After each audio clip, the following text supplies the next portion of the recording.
Hello, everyone. Welcome to our last session for the day. As we begin, I want to remind everyone to submit any questions they have to the Q&A module that you can click on right below the chat bubble. You can submit your questions and upvote them at any time. Our speaker for this session is Gabriel J. Catanus. Dr. Catanus is the director of the Filipino American Ministry Initiative at Fuller Theological Seminary, where he teaches ethics.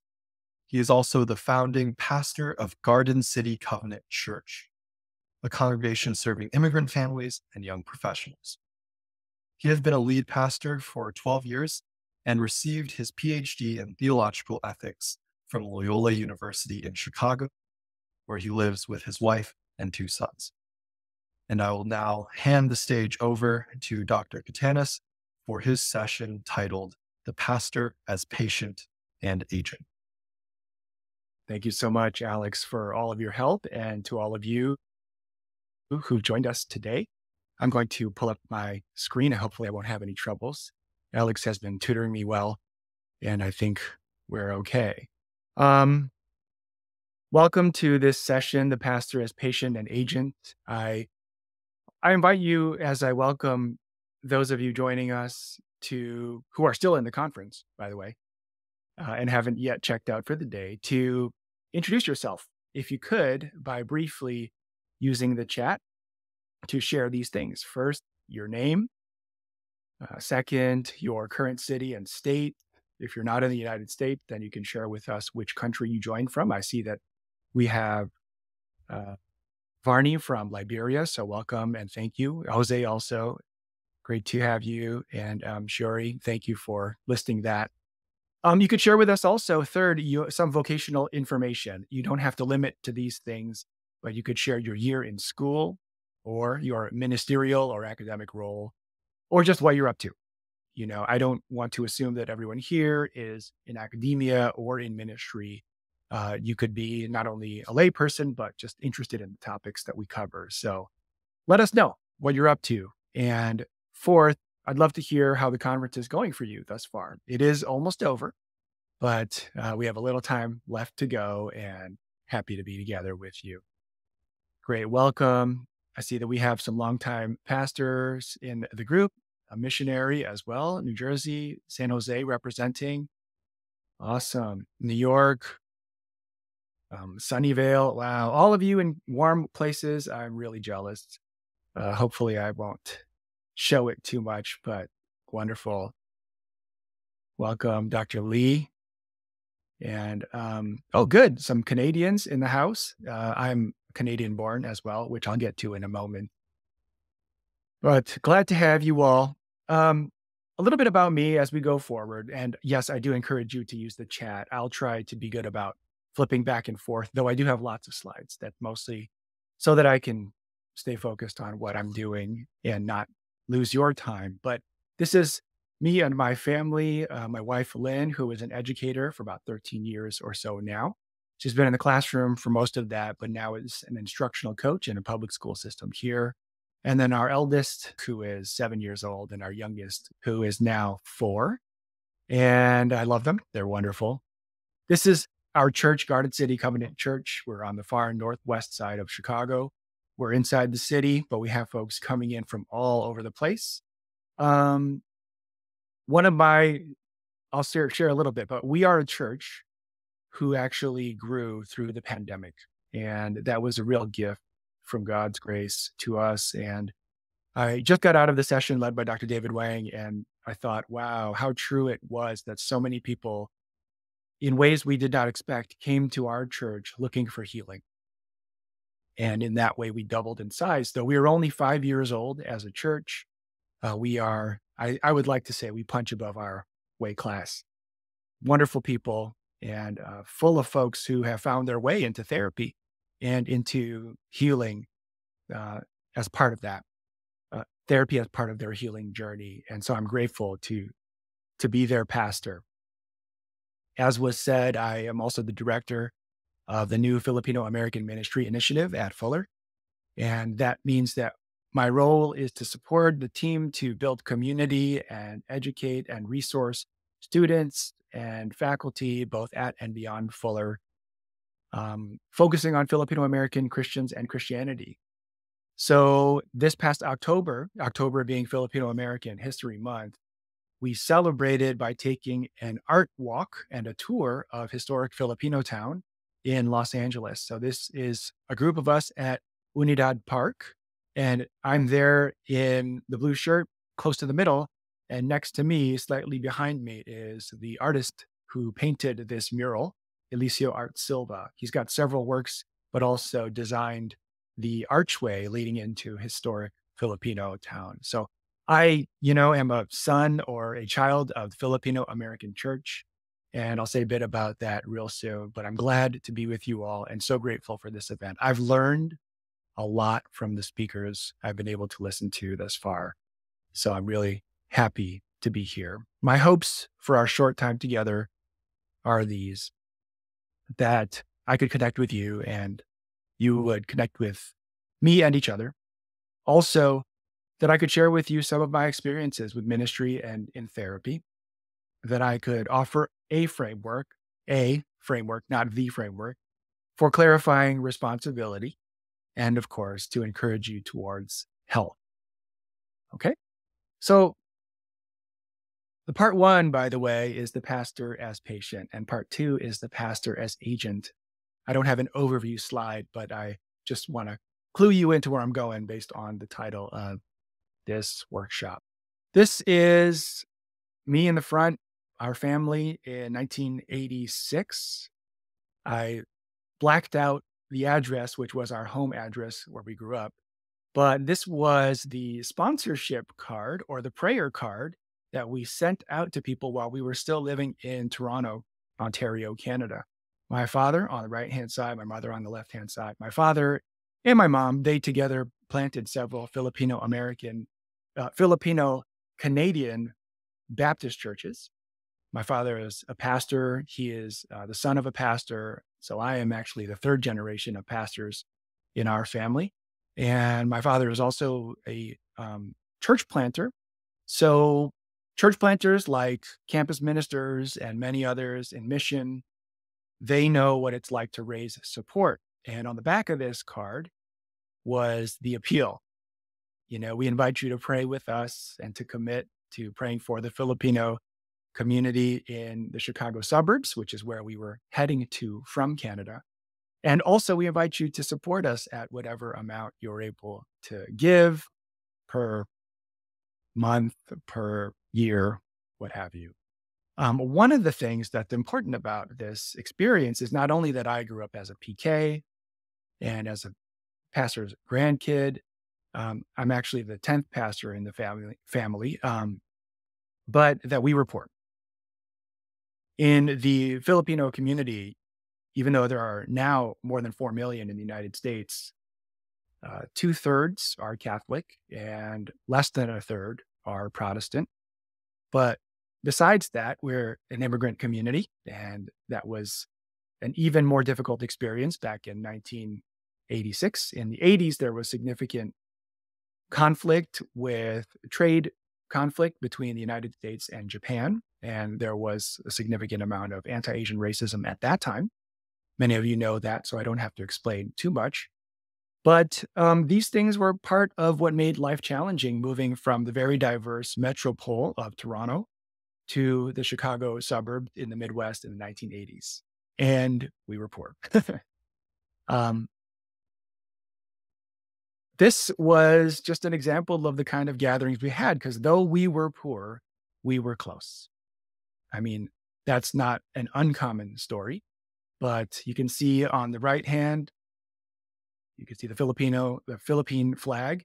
And on the left hand on the wall, you can see parts of the American flag with the cross in the middle. Kind of interesting juxtaposition there, but that's actually me directly in front of the cross, closest to the cross, being on stage performing a children's song with the kids back in the early church plant in the Chicago burbs in the late 1980s.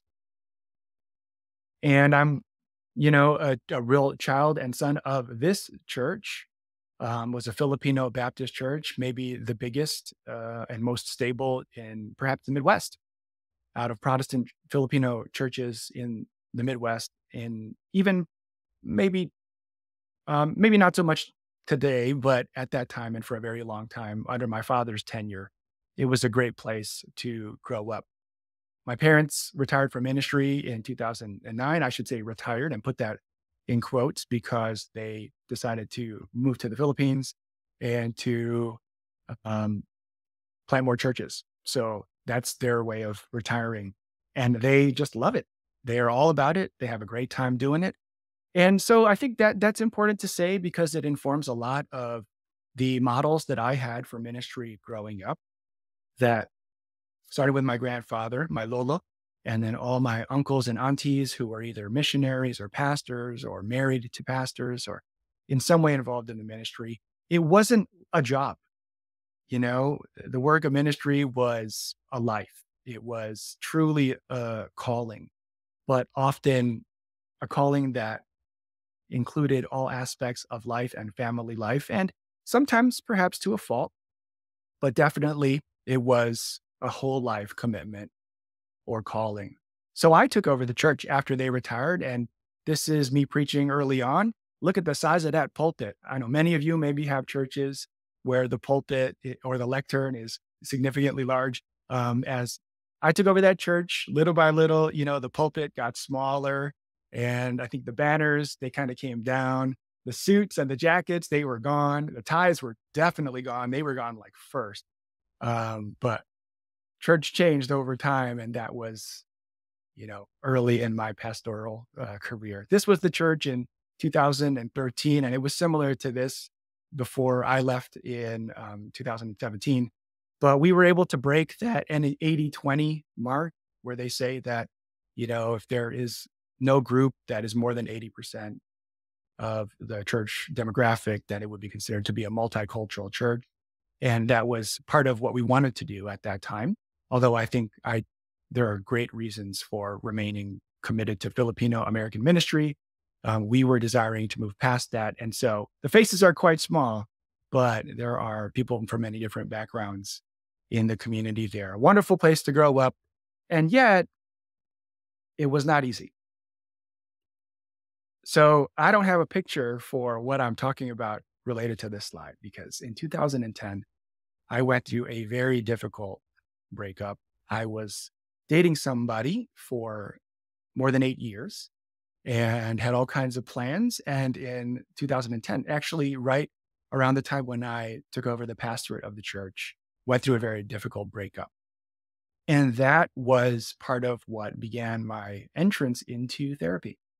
My former denomination, affiliated with that church, supported pastors at a really great with a really great subsidy to go into professional help and meet with therapists who specialized also in supporting ministry people. I say that because it's not just pastors, but also their families who often need mental health support. And I was able to start receiving that. Thankfully, because of my mom, who was trained in psychology, though she didn't pursue licensure, she used her work and her training in the church space. There wasn't a stigma for my family about seeking help from professionals. And I really am grateful for my mom in that way. And I grew so much and really started to begin the healing process and learn a lot about myself. And I want to share with you some of the things that happened as well as some of the things that I learned.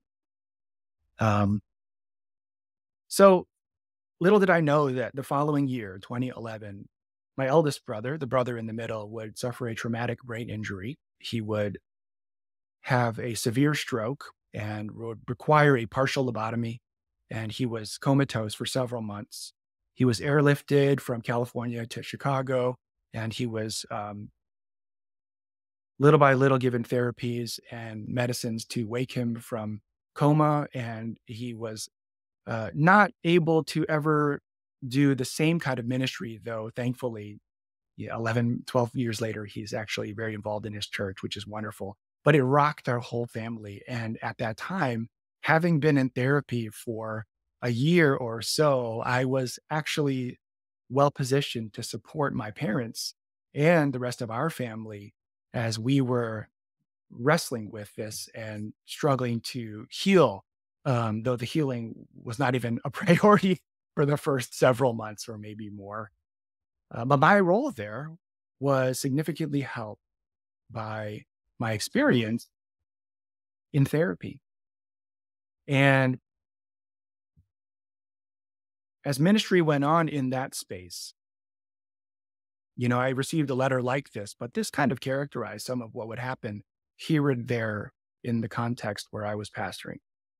This is an attached message that was sent to me through a secure email from one of my former congregants, expressing to me that the topic of undocumented immigration came up in church in one of our leadership meetings, and they wanted to confide in me that they were undocumented.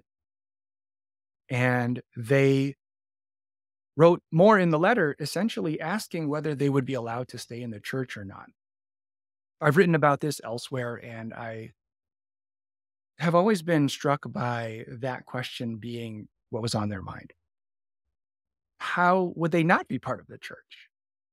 But in their minds, for several reasons, they wondered whether they could still belong. And this began to raise a lot of questions for me about what was the role of the pastor related to issues like not just immigration or advocacy, but specifically the very close, proximate, and intimate experiences of congregants.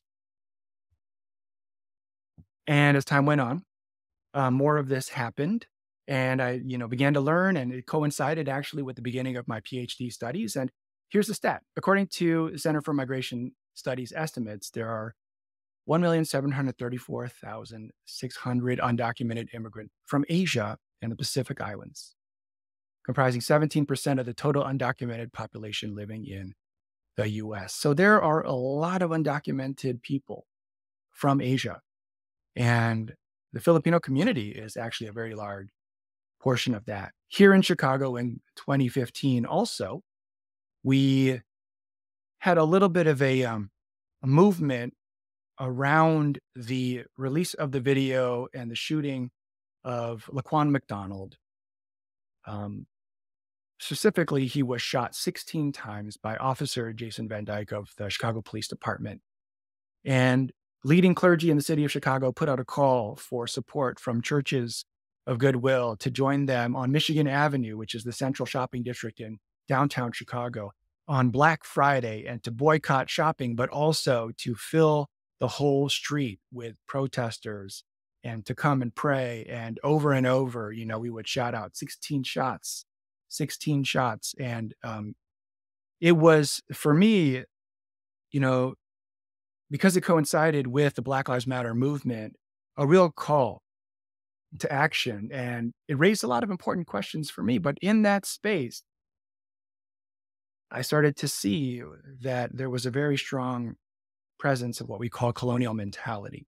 Now, that comes from the phrase coined by Frantz Fanon, but one Filipino American psychologist talks about it this way: colonial mentality is a perception of ethnic or cultural inferiority that is a specific consequence of centuries of colonization under Spain and the US, a form of internalized oppression that rejects anything Filipino and glorifies the colonizer's values, looks, and religious traditions.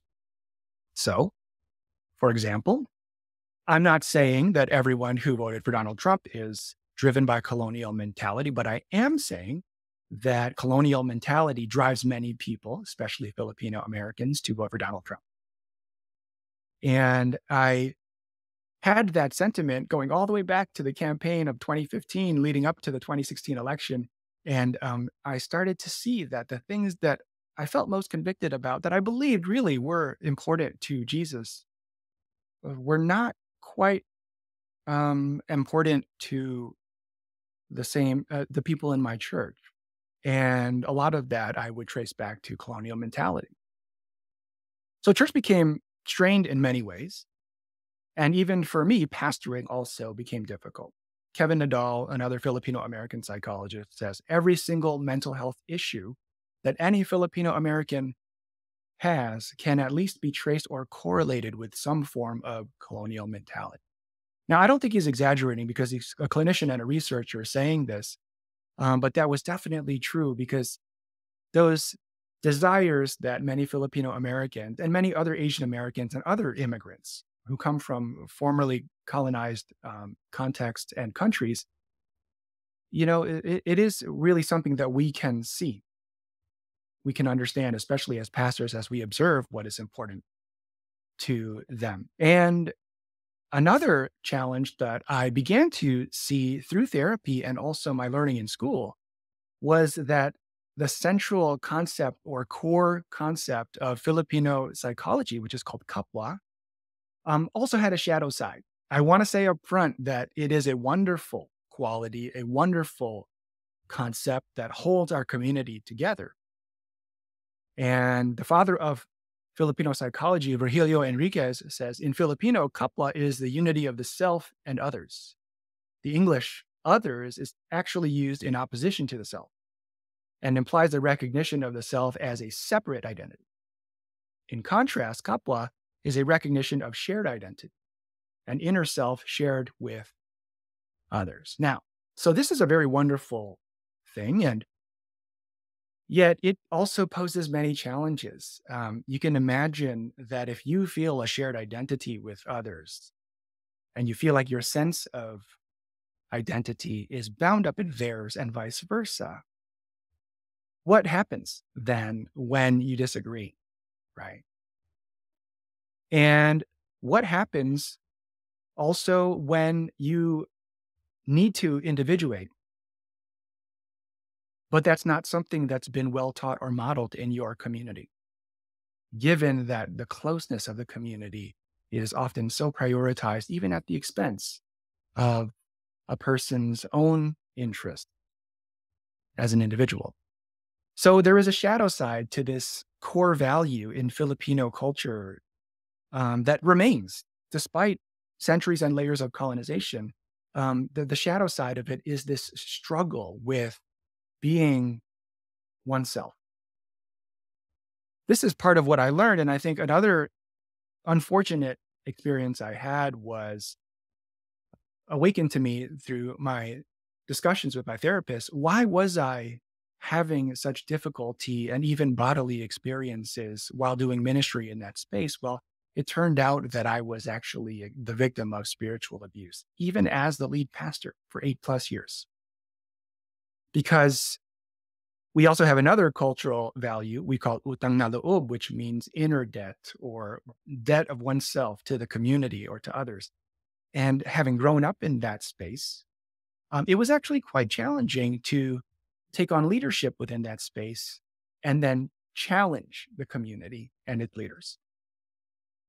And the response of many who were my elders, who were my spiritual mothers and fathers, was actually damaging for me.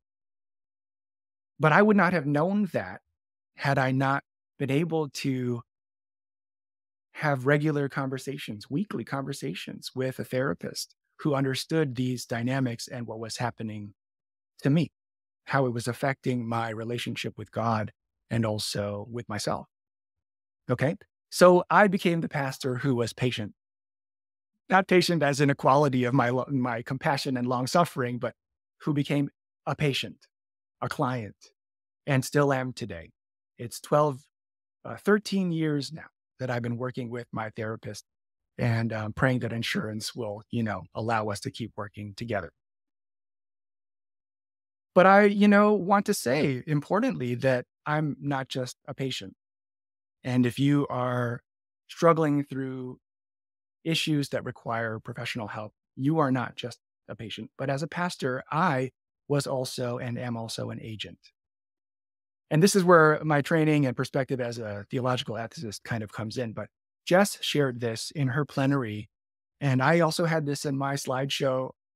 And I want to just mention this, the increase in people from 2021 into 2022, more people saying, yes, they have really considered quitting full-time ministry, and fewer people saying no.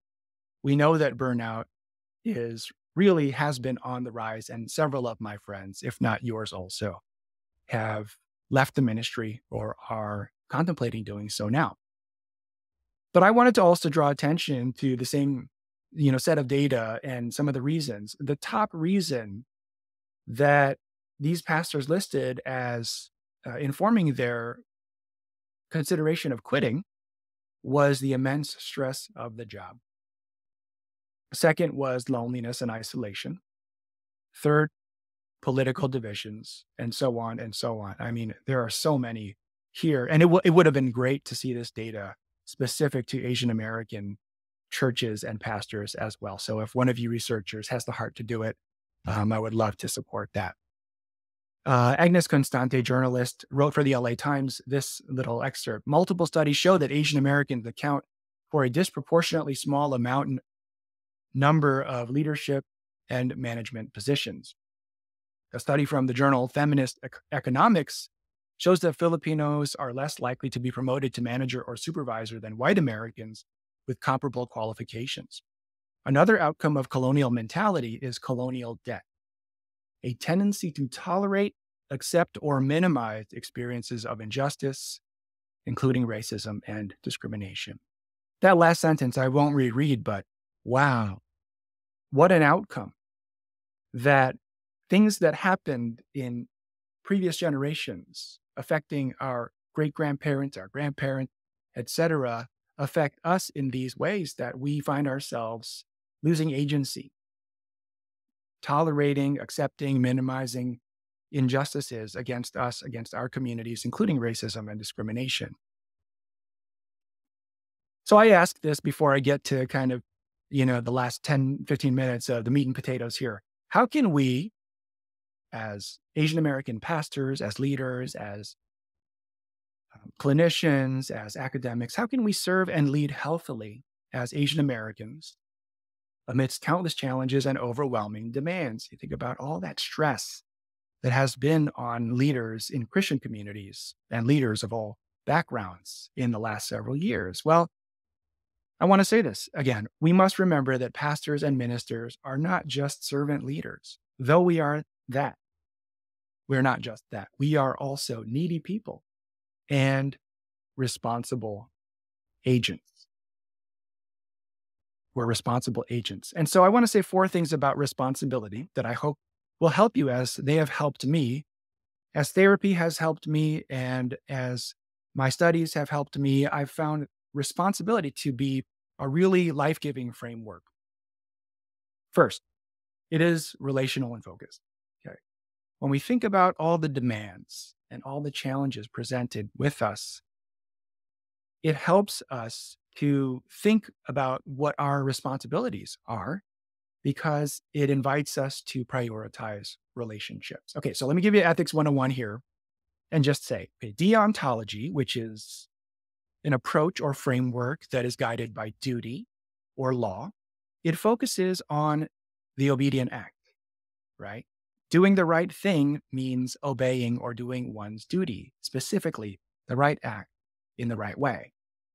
Teleology or teleological ethics focuses on an end or a result. What is the telos, right? Virtue ethics or character ethics focuses on the agent's character, their growth, the way that they might change and become, a more harmonious or just person, they themselves. But responsibility ethics is relational in the way that we might see in scripture here. When an alien resides with you in your land, you shall not oppress the alien. The alien who resides with you shall be to you as the native born among you. You shall love the alien as yourself, for you were aliens in the land of Egypt. I am the Lord your God. This is very relational language, both Israel and the alien, the foreigner, right? And God with Israel. as the paradigm for relationship. So I think it's a helpful framework because it focuses us. But let me go to the second thing. Responsibility also clarifies for us scope. Okay. You can say that out loud or tell your neighbor scope. It is so important for pastors and leaders to be clear on scope. It's not easy, but I think it makes a huge difference down the road. In other words, what I'm trying to say is an agent is not responsible for everything. You, as a leader, as a pastor, as a parent, as a spouse, as a child, as a caregiver, as a teacher, as an administrator, you are not responsible for everything. I know I'm a pastor, so you get my little soft kind of muted preaching here, but I really want us to understand that and find it so important because as children of immigrants or as immigrants ourselves, we are often charged with taking care of many people and things. And it can become a script for us, whether through family or even through ourselves, that we are responsible for everything. And that if we don't do it, it'll never be done. But I would always remind us to ask, what are some consequences of pastors and leaders lacking clear scope? Maybe it's better to ask that of ourselves, right? What happens or what has happened when I lack clear scope?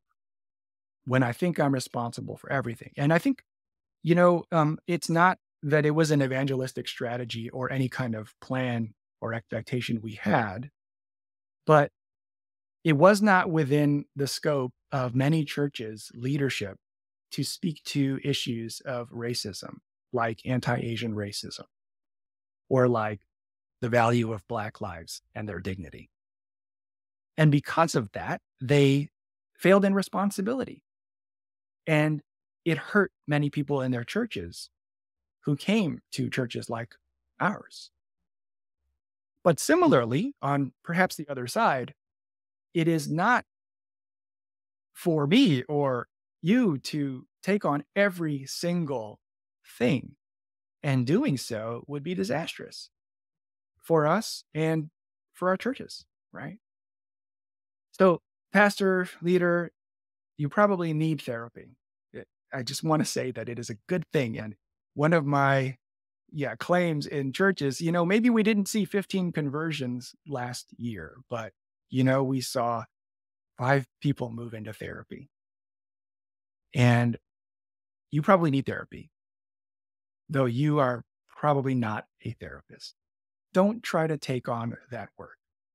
It would be negligence to do so, of course, because you're not licensed for it, but stay in your lane. Clarify your scope. Recognize what is your responsibility and what is not. Responsibility acknowledges individual and systemic sin. See, because if we're not responsible for everything, we can also recognize that the world is broken. Nothing is the way that it ought to be, the way it was and the way it one day will be. And yet, knowing that the world is broken, it doesn't absolve me, but it does help me to accept that this is not all that there is. There is brokenness, both individually, even within myself, and systemically. This is a mix of a rabbi's words with a portion of the Talmud, but you've probably seen this on social media. Do not be daunted by the enormity of the world's grief. Do justly now, love mercy now, walk humbly now. You're not obligated to complete the work, but neither are you free to abandon it. This is really a statement of responsibility.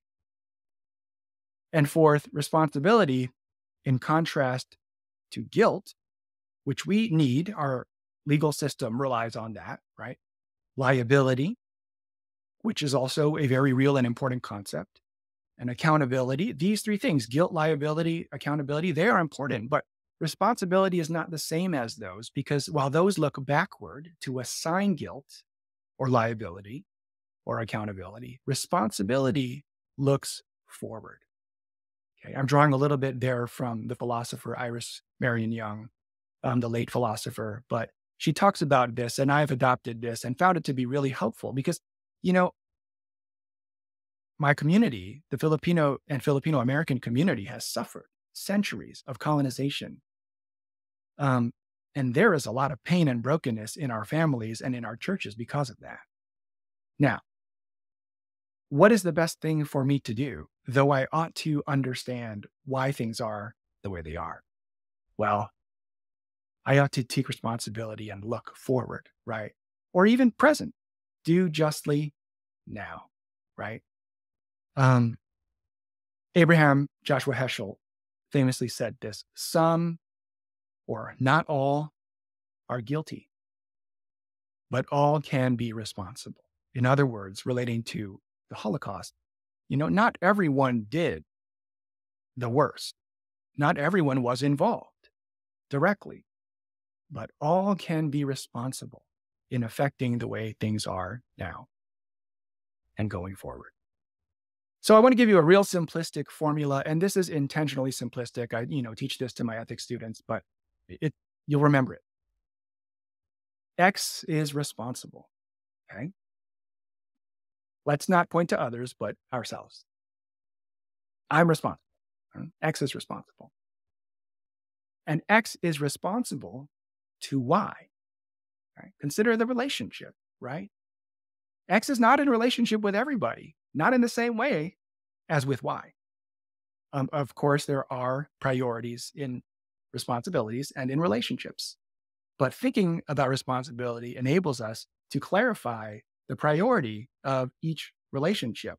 I have covenantal responsibilities with God, with my spouse. I have familial responsibilities to my children, etc. But I do not owe the same level of responsibility to everyone. Likewise, pastor, leader, you are responsible to specific people. And X is responsible to Y for Z. We are responsible to specific people for specific actions. Right? And it's true, we find ourselves in a web of multiple overlapping responsibilities, but we're not responsible for everything, everywhere, to everyone, right? Okay. When I think about this as a pastor and as a theologian, I think about Luke 10 and this very famous story and parable. An expert in the law stood up to test Jesus. Teacher, he said, what must I do to inherit eternal life? He said to him, what is written in the law? What do you read there? He answered, you shall love the Lord your God with all your heart and with all your soul and with all your strength and with all your mind, and your neighbor as yourself. And Jesus said to him, you've given the right answer. Do this and you will live. Of course, famously, wanting to vindicate himself or justify himself, he asked Jesus, and who is my neighbor? What you see here, let me pause, is a clarification of responsibility. Preachers often say that the wise man, smart man here wanted really to know who his neighbor was not. So Jesus tells the story to illustrate who is the neighbor to whom he is responsible. A man was going down from Jerusalem to Jericho and fell into the hands of robbers who stripped him, beat him, and took off, leaving him half dead. Now, by chance, a priest was going down that road, and when he saw him, he passed by on the other side. So likewise, a Levite, when he came to the place and saw him, passed by on the other side. But a Samaritan, while traveling, came upon him, and when he saw him, he was moved with compassion. He went to him and bandaged his wounds, treating them with oil and wine. Then he put him on his own animal, brought him to an inn, and took care of him. The next day he took out 2 denarii, gave them to the innkeeper, and said, take care of him, and when I come back, I will repay you whatever more you spend. This is Jesus again. Which of these 3 do you think was a neighbor to the man who fell into the hands of the robbers? He said, the one who showed him mercy. Jesus said to him, go and do likewise. Pastor, leader, listener, your church needs many ministries. It's true. There are a lot of needs, but your church probably does not need every ministry. You need to be involved in leading many things, but you do not need to lead everything. Speaking to myself. Um, so here's how I just, invite us to wind this down. Let us do our best. That's first to participate God's word for people in our paths, released from doing everything. We ought to do our best to be responsible, to make sure that, we really seek to honor the relationships that we have actively in word and in deed, because that is God's work that God is doing for the sake of other people who cross our paths. And in so doing, let us be released from feeling like we need to, or like we are responsible for every single thing. Be released from that. Here's a part of our responsibility as well. Jesus says, again, grounding us relationally, and yet with a pretty strong invitation, come to me, all who are weary and are carrying heavy burdens, and I will give you rest. Take my yoke upon you and learn from me, for I am gentle and humble in heart, and you will find rest for your soul. Pastor, leader, you need rest. Be responsible to receive it. You're not responsible for everything, but for specific things, for specific people, in specific places. All right? I invite your questions, and we'll be happy to stick around in the lounge afterward. Thank you so much, Dr. Catanus.